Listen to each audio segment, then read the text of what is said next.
Hi there, welcome to your library. My name is Jennifer Cribbs and I am your CCBC librarian.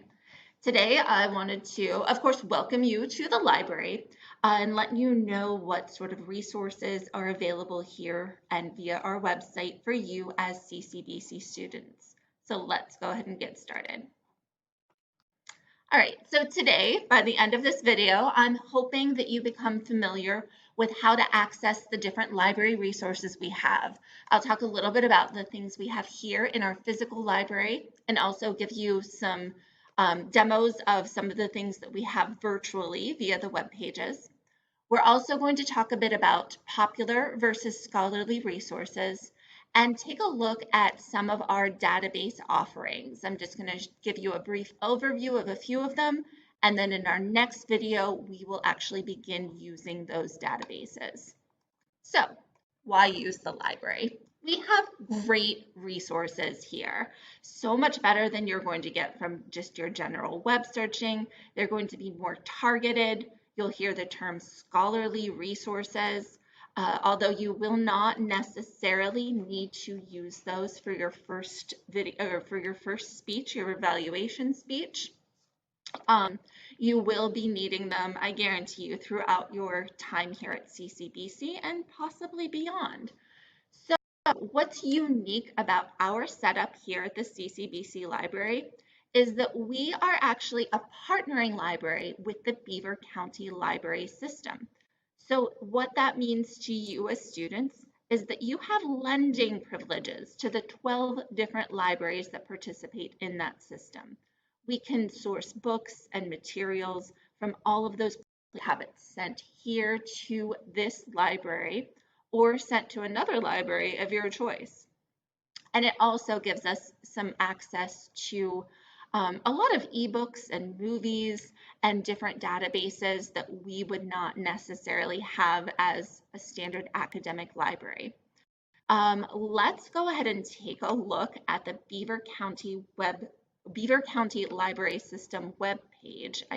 So you can access, I'll show you a little bit on ccbc.edu, but the main page is the beaverlibraries.org site. And you can see our library is even listed here.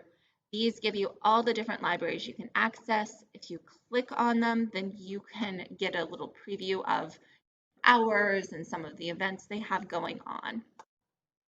This resources tab here, this lists in alphabetical order, and I'm just going to click through to all resources so we can see everything.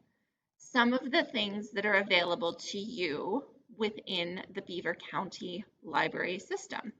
The Cloud Library provides access to ebooks, e-audiobooks, and brand new, just in the last couple of months, you can stream movies as well. Newsstand, looking for pretty much any current popular magazine that is going to be available. The Comics Plus is super fun. There's a lot of really great things here for reference and also just for general reading enjoyment. So please take a look through. While I'm on here, let me show you how to get a library card.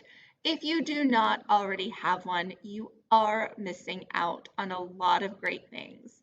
So you can stop by any library in the county whenever they're open, or you can start the process right here online just by completing this form. If you select Home Library as CCBC, we will get it processed and we'll contact you when it's ready, usually that very next day, if not the same day. Once you have your library card, you will be able to reserve books from any of the collections in the county. My password came, okay. So let's just pretend like we are looking for, let's do psychology. Now here we type in our keyword. We're looking for any kind of psychology books, but if we wanted to be more specific or had a particular author, we could certainly restrict it that way. And one more key thing, if you are within a library, if you're here at the CCBC library, you can always click CCBC just to restrict it to items you can get right here, right now, today. If we do all locations, it searches all locations.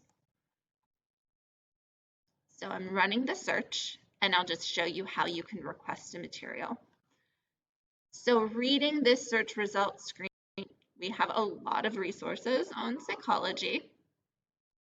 Let's say this item that's available at Monaca in their nonfiction section, I don't really feel like going down to the Monaca library and I would rather have it sent to me. All I would have to do is click reserve item.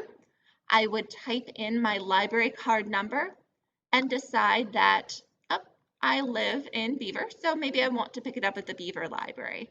Or maybe I know that since I'm going to be here tomorrow, I would like to pick it up at CCBC. I can select my library that I would like and hit submit. As simple as that. And then depending on how your preferences are set, we will either call you or email you to let you know that your item is here and available. All right, let's go back. I do want to talk about our interlibrary loan network. So our interlibrary loan network. Now, if you do have something that you want that is not available throughout the county, we are actually a member of something called Access PA that lets us borrow materials from all across the state. So please, if there's something you think you want, do not do without, do not pay for it yourself. We have a very high success rate as far as obtaining materials. Please just email the library, give me a call, stop by. We will do our best to get those resources for you. All right, if you have not had the opportunity to stop into your CCBC library and really have a look around, I encourage you to do so. Here in this physical library, we have so many great features. The computer systems that we have set up give you access to printing, scanning, and copying. Every student account is preloaded with a certain amount of credits, printing credits, depending on the number of credits you are taking. And that's one of the locations you can access those at, is in the library. Also within our library building, we are home to the Student Success Center as well as the academic coaches. You can have help with any subject. You're receiving library instruction depending on the other classes that you are taking. You might actually join me in our learning lab for classroom library instruction. I talked a bit about the interlibrary loan service, but we also have study corrals and lots of little nooks and tables and places that you can sit, either for you to sit quietly and do the work that you need to do, or we are very conducive to group study sessions. We have rooms that you as CCBC students have priority reservations on that you can work, and most have smart televisions hooked up as well as whiteboards and flexible seating. And also, I am coming to you today from our media room where we have podcast equipment and a green screen. But next door, we also have a maker space, which is pictured here on the screen. Sewing machines, 3D printers, Cricut machines, knitting supplies, all sorts of fun things. So again, those are available for you as CCBC students. All right, I do want to discuss popular versus scholarly resources.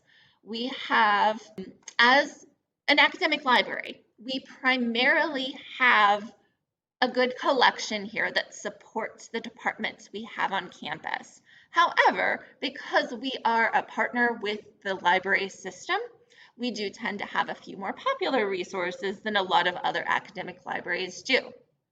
Now, brief overview is that popular resources are meant for the general public to promote interest. They're very accessible. You don't have to have a high level of knowledge in a particular subject to understand and get something from the popular sources. They're generally written by reporters, maybe a freelance reporter that does not necessarily have expertise within the field. They likely are interviewing, hopefully, experts within the field, or they might just be giving a general report. However, scholarly resources are written by experts in the field for experts in the field. So oftentimes I will tell you, especially with our nursing resources, I will be helping some of our nursing students discover materials, and it makes absolutely no sense to me. It's like reading a complete foreign language, but if you are knowledgeable in that, it will make sense to you because it's written for you. The scholarly resources, we do have several journals, physical journals within the library, and of course certain sections that have been developed by the deans of the schools. But we tend to keep most of our scholarly resources within our databases, which we'll take a look at here in just a moment. So let's go.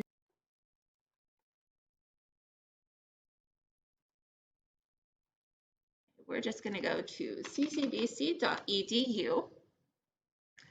And from this top menu bar, you will find the library.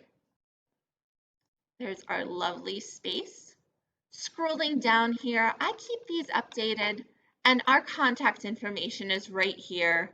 If you email library@ccbc.edu, it will reach me.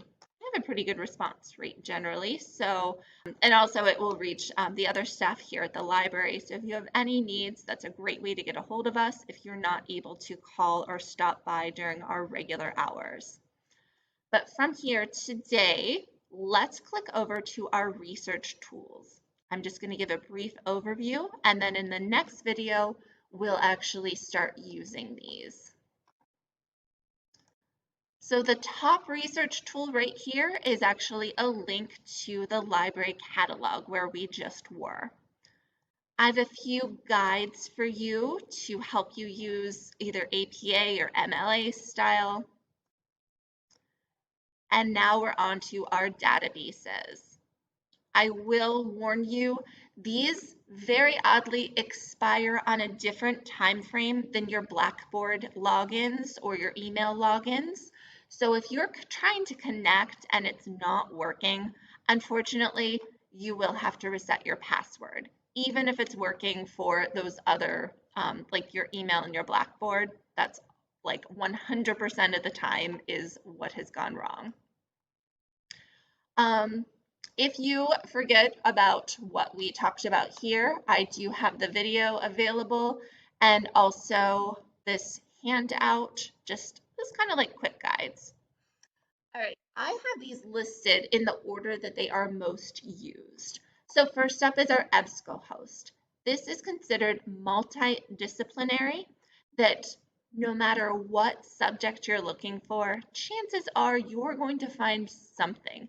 It is a very comprehensive database access point.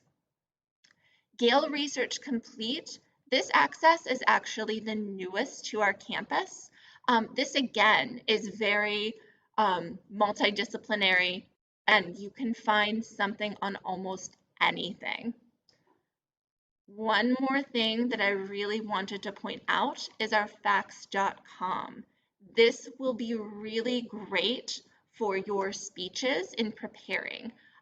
In a later video, we'll take a look at issues and controversies. This is really going to give you some great background information in a fairly unbiased way to help you form the arguments that you need. If you scroll through here, there are a lot of other resources.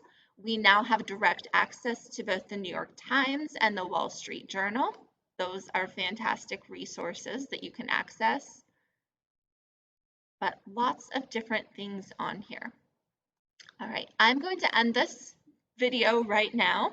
And please, if you have any questions about the library resources that we have here, please reach out. Again, my email and contact information are on the front page, and you can find me at the library Monday through Friday.